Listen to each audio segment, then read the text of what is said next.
everybody, I'm Kimberly Turner from cookingwithkimberly.com, and I have my mom on the show tonight, Ingrid Turner. Hi. And we are making Savoy cabbage rolls. Now, yeah? Now, we've made cabbage rolls with every kind of cabbage you can think of. Napa cabbage, Savoy cabbage, green, purple, whatever. Even kale. We've done them in greens, even. So tonight we're going to do it in these great Savoy cabbage leaves, and they are beautiful. This is such a beautiful specimen of a cabbage, this Savoy cabbage. Make sure you check out my review for Ontario Savoy cabbage at Harvest Barn Country Markets, and of course that's where I got it from. There's 2 locations in Southern Ontario. One is in St. Catharines and one is in Niagara on the Lake, and they always have stellar produce. They do in season, awesome stuff from local farmers in Ontario, maybe even closer than just saying Ontario. It might even be from the Niagara region, I don't know. It might be just down the street for all we know, but we do know it's within 100 miles. That's right. So we're going to get started, and we're going to stuff these with rice and ground beef. Now I'm going to brown up my ground beef in a large frying pan on the stovetop. I don't have to show that to you. You're just browning it up. I'm using lean ground beef. If you're using a higher fat percentage than the lean, then make sure you drain out any fat after you've browned it, okay? And then set it to the side. I also have already made some rice. We made rice last night, and I always make extra for such a purpose as this. I've been looking at this cabbage on my counter, and I'm like, ooh, we're going to make cabbage rolls tomorrow. I always like to have rice on hand, because if you have soup, you might want to put some of that in there. A handful or whatever. Yeah, so I just a little stir fry quickly. Or it's just good as a side dish. Yeah. Like, oh yeah, I've got rice made. Perfect. How easy is that? So easy. Especially if you have a rice cooker. So make sure you check out my recipe for how to make rice in a rice cooker. How to cook rice in a rice cooker, I think. Really, really easy. So also, on our stovetop, we have a large pot of boiling water. It's boiling, it's ready, and Mom's gonna get these started. We're just gonna blanch the leaves. Now, I've rinsed off this cabbage, and you're just gonna break each leaf off individually like this, okay? She's gonna dip it into the water for how long? Boiling water for maybe half a minute. Like 30 seconds. And then she's going to take it out, and we're just going to lay it on our cookie sheet next to it. Now it's going to just blanch it. It's going to just wilt it slightly, tenderize up any of these little veins that you don't want all hard and crispy when you're eating your cabbage rolls.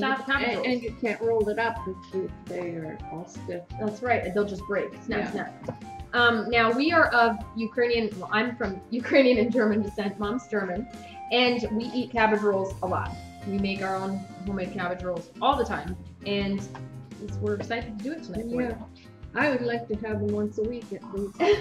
Well, you can. The fabulous thing about them is you can make them ahead of time, throw them in the freezer into your baking dish, and they're ready to go. So simple. The ground beef is already cooked, the rice is already cooked, and the cabbage leaves are already blanched. So everything's pretty much together. Then you're just going to throw it in the oven and get everything all happy and intermingled with some tomato, and you're happy. You're hot. That's right. Good to go. That's right. So we're going to get started. We're going to brown this meat. We're going to get that rice in a nice big bowl so we can mix everything together. And then we're going to get our cabbage leaves started. Okay? So here we go, Mommy. Sounds good to me. That's for you. I think I'm going to sit down to do this. Okay, I'm going to get my ground beef started. I have my frying pan on a medium-high heat. I'm going to put a little bit of olive oil in here to get it started. And you're just going to cook it, breaking it up with your spatula or your wooden spoon until everything is nice and evenly cooked, okay? That's it. Now that's 1 pound of lean ground beef. Okay, so I'm just continuing to take off the rest of the leaves, and I just removed a lot of the core as I go along, and it won't come off anymore. I have to cut a section of the core out. So that was the first one I took out. That's the second one. But you can save that. You put that in a resealable. Save that. Put that in a resealable bag in your freezer, so the next time you make a soup or stew. In fact, tomorrow we're making Russian borscht. So there you go. These come apart really nicely. Look how beautiful they are. They're going to be perfect little pouches for our meat and rice. I'm just going to season my meat with very basically a little bit of salt, a little bit of pepper, and a little bit of cayenne. And I always like to crack some fresh peppers. I probably used about 3/4 of a teaspoon. Now you're not just seasoning the meat. This is going to also season the rice. I've made just plain white rice. I use Thai rice actually because we like that kind of rice. Doesn't matter what kind of rice you use, but we're gonna mix it in with that beef. So I'm gonna use, I don't know how much this is. This is probably like 8 cups of rice-ish.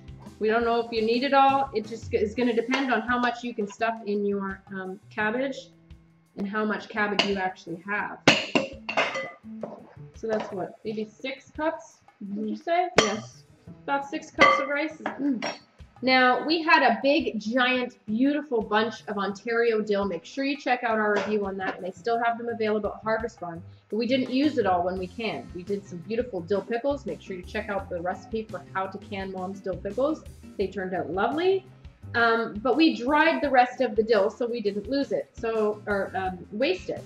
And I'm just going to pick off the fuzzy parts of the dill and some of the crowns, and we're going to mix that in with the rice. This is all eyeballed. This is the way we cook. If you have fresh dill, by all means use that. And if you don't, you can use the dry. The dill crowns tend to give a more potent flavor, wouldn't you say, Mom? And it's a really nice addition. It's a nice little textural change. And the stalks are really good for when you're doing cabbage rolls, just to put the whole stem up on top. That's right. So we're gonna leave the stalks, and they're gonna go on top. So don't waste them. You just pick them off later. That's right. They have a lot of flavor. I would say dill is a very Eastern European type of herb. Wouldn't you? My ground beef is almost done. You can see how fast this would be if you already have your rice ready. The cabbage leaves won't take but any time. Mom can put probably 4 in the water at a time and get them out. So that won't be at any time. The thing that takes the longest is just getting them stuffed and rolled, which actually goes really quickly if you have more than one person doing it with you. I'm gonna add a little bit of cayenne to my rice as well, just a dash, as well as some freshly cracked pepper. A little bit of salt. And we're gonna taste test it after we add the beef to it to make sure that everything is balanced.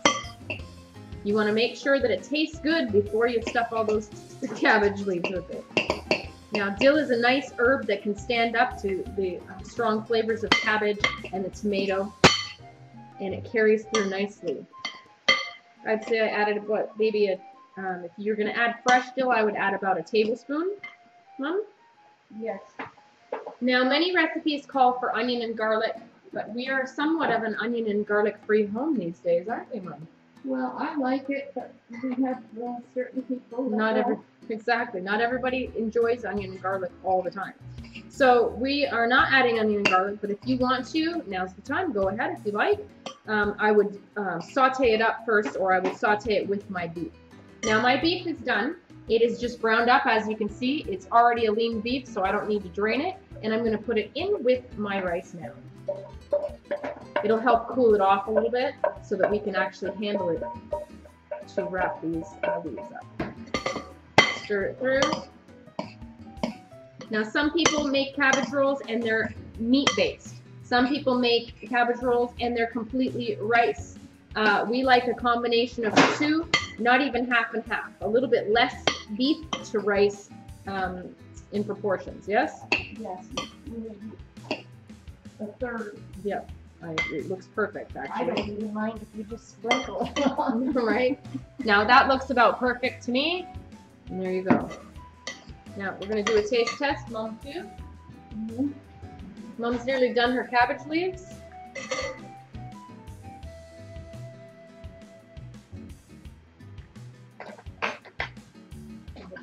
Salt, pepper. It's better to under-season and do a taste test and make sure, as opposed to over-seasoning, because you can't take it out. A little more cayenne. A little bit of everything. A little bit more cayenne, a little bit of pepper, and I think I'm going to add a little bit more dill.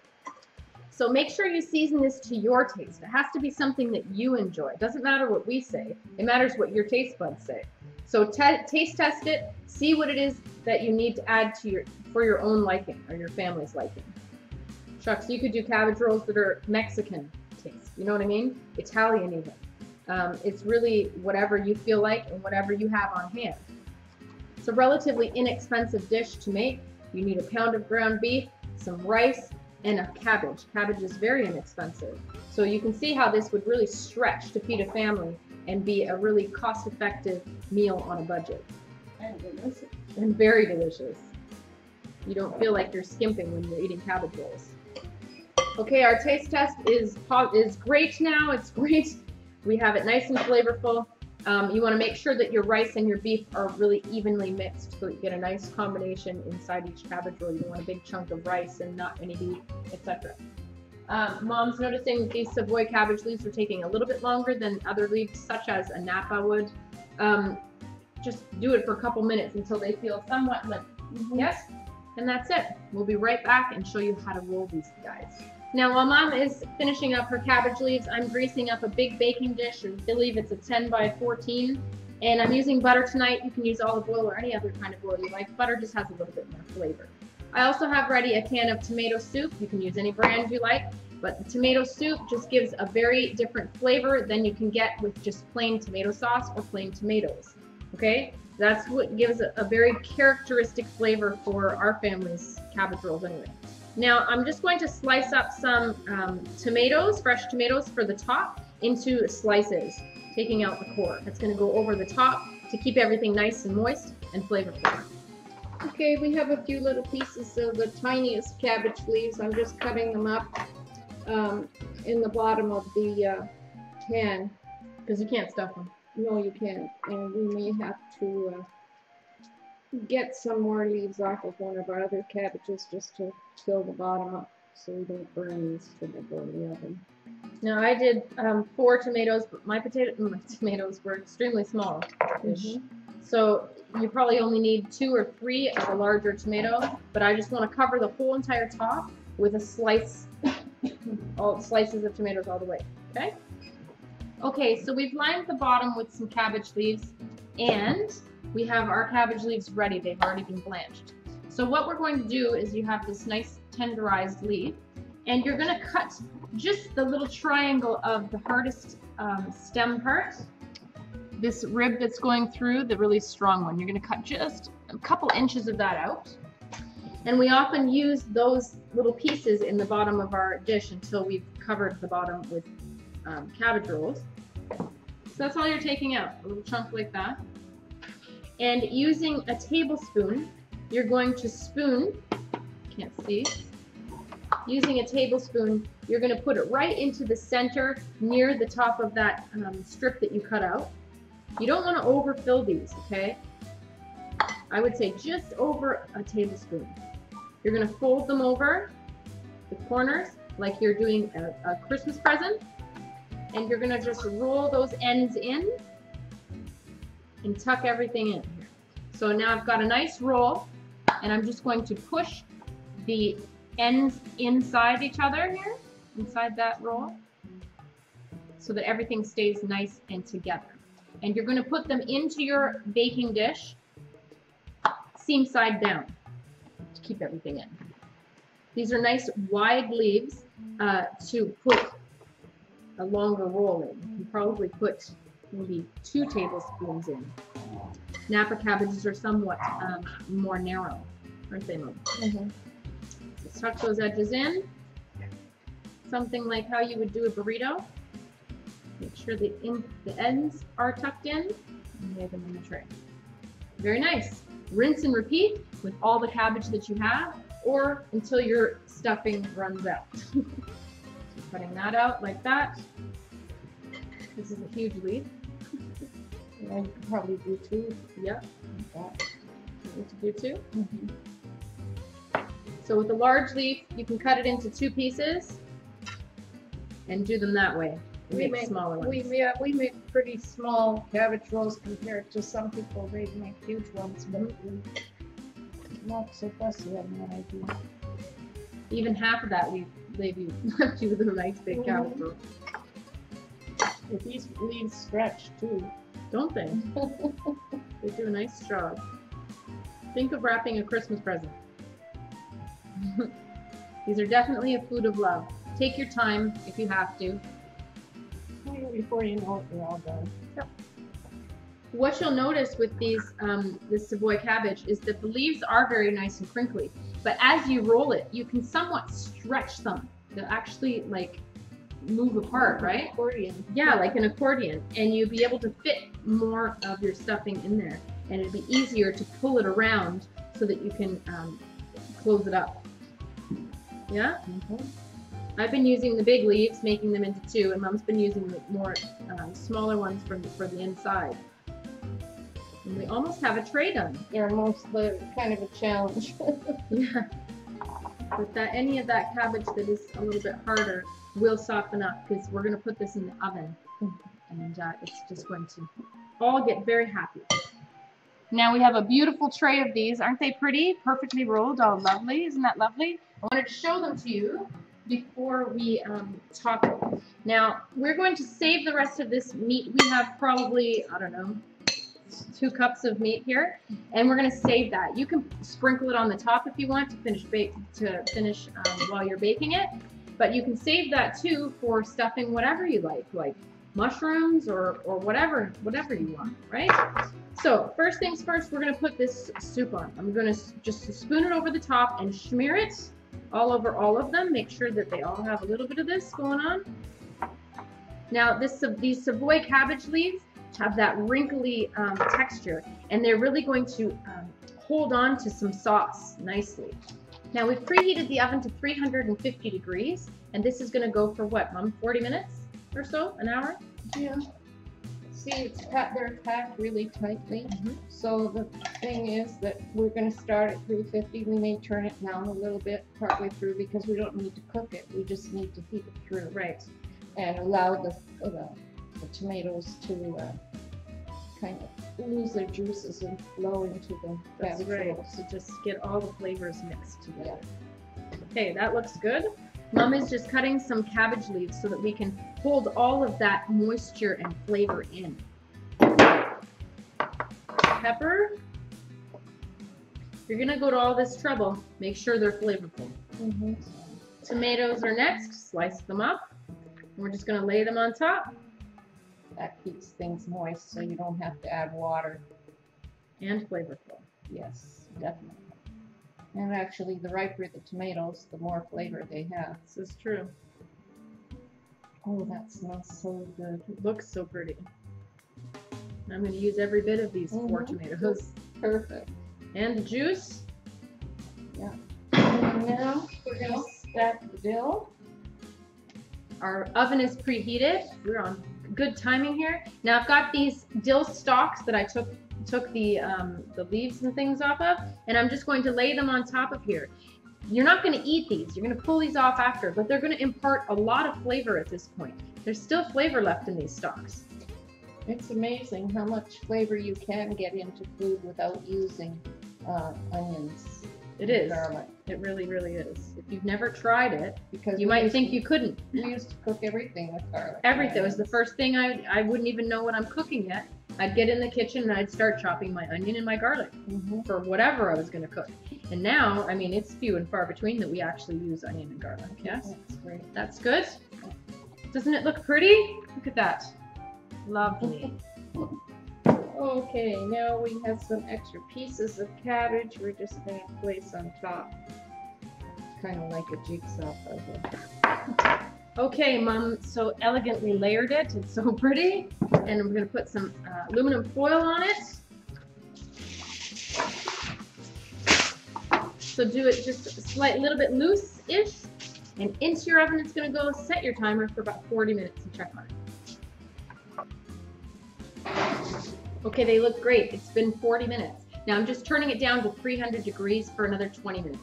This will ensure that it's completely cooked through. It's probably ready now, but we're not ready to eat yet anyway. So it's good we're just gonna let it go for a little bit longer, and everything's going to be totally ready for us in about 20 minutes. See them. Oh, these smell heavenly. I'm glad we waited the extra 20 minutes. I'm really hungry now. Okay, so we got to do a little bit of housekeeping here now. Okay, so I'm just going to take off the ugly cabbage. Not that you can't use this still. This will go into our stock for our beef borscht. As well as these stalks of dill. Oh boy, it looks nice under there. Look at that. And now they're roasted up. It's extra flavor.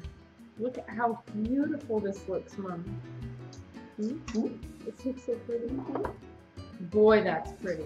Okay, so that's what it looks like underneath there. Look how glorious that looks. Beautiful. It is so beautiful. You don't always have that many tomatoes on hand, but we happen to have a lot of them on hand right now. Well, we got a whole bushel of those Yes. Ontario field tomatoes. Make sure you check out our review on them. They're amazing. We got a whole bushel so that we could can tomato sauce and whole tomatoes. Tomorrow. So yeah, so make sure you check out those shows because they're going to be awesome. Okay, so we're going to take some of the tomatoes off so that you can actually see these cabbage rolls. And some of these tomatoes we're going to also use for our borscht. And now they're all roasted up and beautiful. It's all the same flavor profile, basically, right? Yes. But you, by all means, eat these with the cabbage rolls on top because it's, I mean, why wouldn't you, right? Okay, now just as I suspected, those little nooks and crannies of the curly leaves of the Savoy cabbage have really held on to that sauce beautifully. It's gorgeous. It sure is. All right, so we're going to show you how we like to plate these guys up. I need that, don't I? I'm going to serve a couple of the cabbage rolls, a couple of the tomatoes for you to enjoy, and then, of course, the sour cream. I'm going to put that right there. Now, I like lots of sour cream on mine, and so do you, Mom. Make sure that you, if you have fresh dill, to serve with a little sprig of dill. It would be absolutely beautiful. What a gorgeous plate. You have your roasted tomatoes, the beautiful Savoy cabbage rolls holding all that lovely tomato juice, and some beautiful sour cream. You need sour cream. Yes, you do. Oh, Mommy. I'm going to move this over to the side So pretty. so I can get some too. Oh, so pretty, Mom. It's gorgeous. It's beautiful. They're some of the prettiest cabbage rolls we've made. They look so nice, really, with the juice being held in those little pockets. They look awesome. All right, taste test. First in the cabbage roll. All right, a little bit of tomato, a little bit of cabbage roll, and of course, that's sour cream.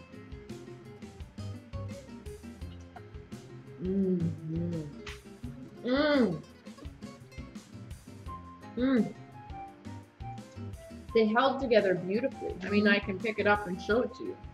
Beautiful. It's like a sushi roll. Oh, that's nice cabbage. It holds its integrity, but it is very tender.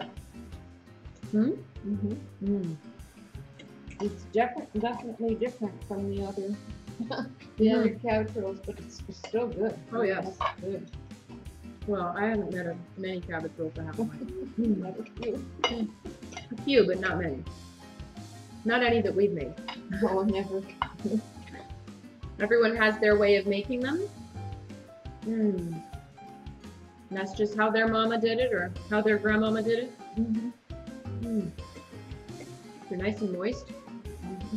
The stuffing is really flavorful. That's good. And those tomatoes are so tasty roasted. It really intensifies their flavor and sweetness.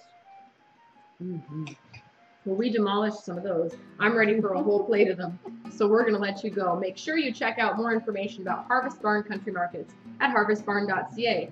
Check out Mom's website at ingridturnertoday.com. Follow me on Twitter at Cooking with Kim E with a capital E. Like the fan page at facebook.com/cookingwithkimberly. My shows are on ifood.tv/cookingwithkimberly and youtube.com/cookingwithkimberly. And my site is cookingwithkimberly.com. That's how you do it, folks. That's how you make Savoy cabbage rolls. Super easy. It just takes some time. That's it. Just a little bit of time. All right? And love. That's right. They're a food of love. That's for sure. All right. Be a champion in your kitchen and eat deliciously. Bye.